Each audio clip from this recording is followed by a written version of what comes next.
ব্রহ্মবৈবর্ত পুরাণ ব্রহ্মখণ্ডের 10ম অধ্যায়।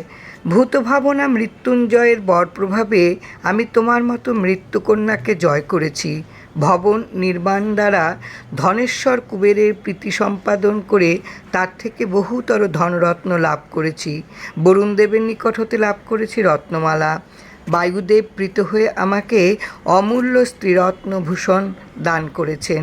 অগ্নিদেব প্রীত হয়ে বেতনস্বরূপ অদ্বিতীয় দুখানি বস্ত্র দান করেছেন। ওই বস্ত্রের কান্তি বহ্নির মতো উজ্জ্বল। হে ভদ্রে, কামদেবের নিকট কামিনীগণের মনোরঞ্জনকর কামশাস্ত্র জ্ঞান লাভ করেছি। চন্দ্র আমাকে কৃপা করে কিছু রতি বিষয়ক শিল্পবিদ্যার শিক্ষণ দিয়েছেন, যা সাধারণের অতি দুর্লভ। হে হৃদয় বল্লভে, আমি তোমাকে সেই রত্নমালা, বস্ত্রযুগল এবং সমুদয় রত্নভূষণ দান করার জন্য চিরদিন অভিলাষ করে আসছি।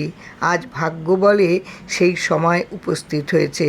প্রিয়তমার প্রিয় বস্তু সকল পাছে কেউ আহরণ করে সেই ভয়ে সেই সমস্ত অমূল্য রত্নরাজি নিজ গৃহে সযত্নে রেখে তোমারই অন্বেষণে এ স্থানে উপস্থিত হয়েছি।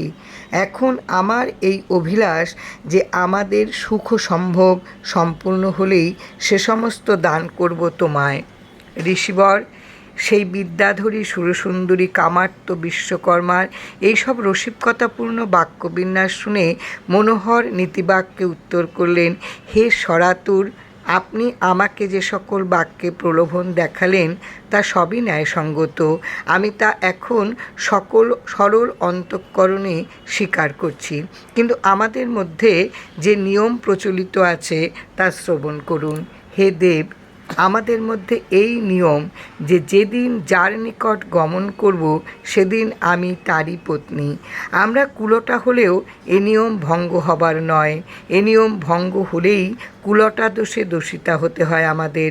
সেই জন্য বলছি, আজ কোনো ক্রমে আপনার অভিলাষ পূরণ সম্ভব নয় আমার পক্ষে।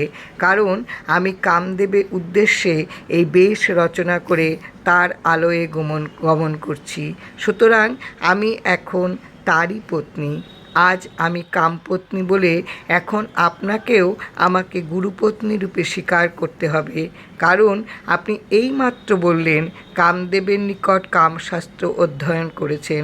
সুতরাং কিভাবে আপনার বাসনা পূরণ হতে পারে? কারণ গুরুপত্নী হরণ অপেক্ষা গুরুতর পাপ আর কিছুই নেই। জয় রাম, জয় রাম।